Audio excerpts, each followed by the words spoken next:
Now I'm with Brooke Goldstein, who is fighting for First Amendment rights. It's one of the most, it's one of the most treasured, of course, since I have a podcast of my rights, my First Amendment rights, but we don't realize how much they're under attack. And sometimes we have to listen to other sides to be able to realize how much under attack our own rights are, because other people's rights are under attack that you might not agree with.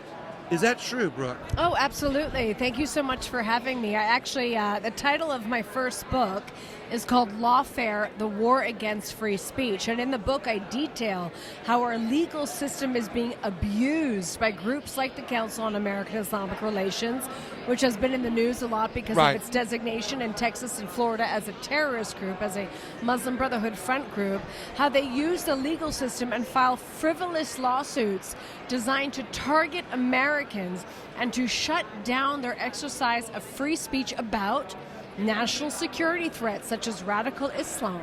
So we actually just won a lawsuit.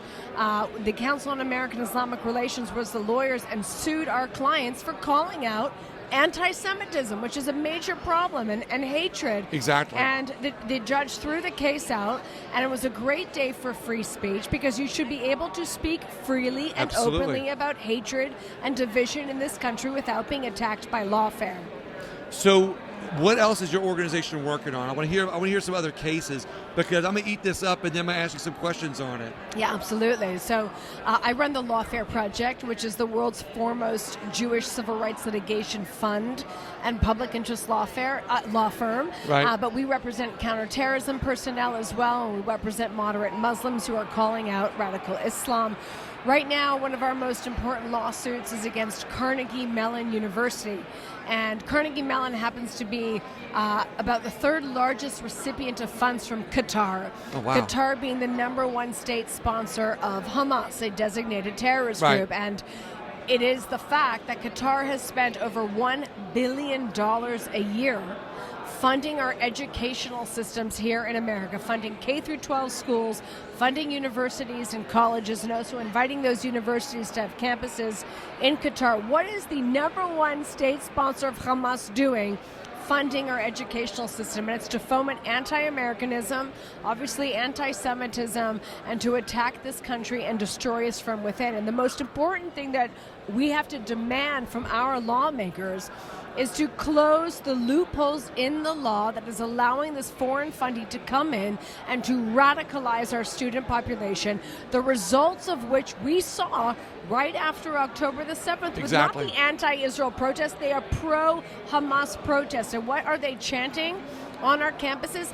Death to America. Exactly. Death to the infidels. And I'm so happy actually to be here at Amfest, because one of the greatest partnerships in history, the spiritual partnerships, is between the Jewish community and the Christian community. And we have a common enemy and we have a common threat, and that is Islamism and radical Islam. And we need to fight it together, and we need to resist the attempts to divide us and to pit us against each other. Anyone who is sowing division and hatred here at Amfest, we need to look at with a very critical eye. You know, you hit a nail on the head for me. I've been wondering a lot lately. I hear a lot of this anti-Semitism growing in our country. I hear a lot of people coming out against Israel. And I think a lot of people don't separate or distinguish between Israel and the Jewish people. And they conflate politics and a religion, and they kind of combine them together, and they focus all their hates on what I would be, in my opinion, might be a political organization rather than a religious people. Well, am I going down the right? You are absolutely correct in the sense that anti-Jewish discrimination has been disguised as political advocacy, right? I hate Israel. I hate a foreign country.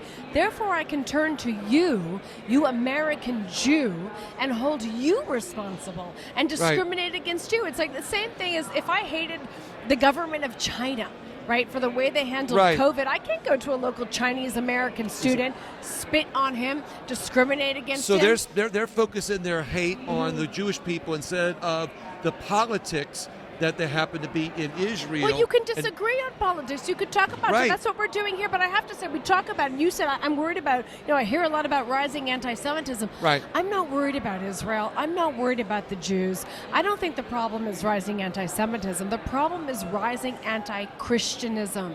You have ISIS, Al-Qaeda, Boko Haram, Islamic Jihad, Hamas, all of these groups. You have Christians being slaughtered in biblical proportions, staggering numbers throughout Sudan. You have Christians being locked in churches in Nigeria and burnt alive. You have Hindus also. Just yesterday, a Hindu man was burnt alive to a cheering mob of Islamists. Okay, so this is what's going on in Europe. These once great Christian countries have basically committed suicide and have opened the door to the Islamization of their societies, and have cities within cities with Sharia law where the police can't go without full body armor and weapons. So if you want to see what America is going to look like if it doesn't deal with the rising anti-Christianism that's going on, just take a look at Belgium, take a look at London, take a look at what's happening in France right now.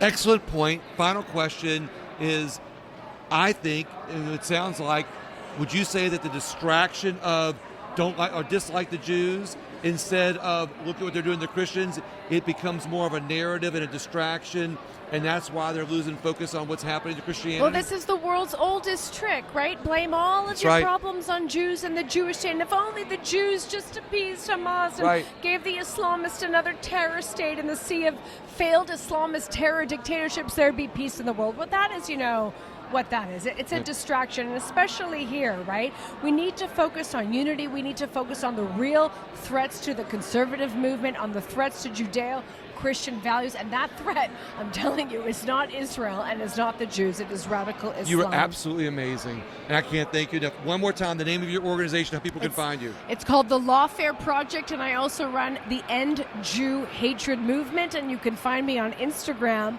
at Real Brooke Goldstein. Thank you for your time. I appreciate it. Brooke, thank you so much. Thank you all very much. And if you believe in First Amendment rights and you want to join this movement, please go to her website and share this interview. Thank you so much.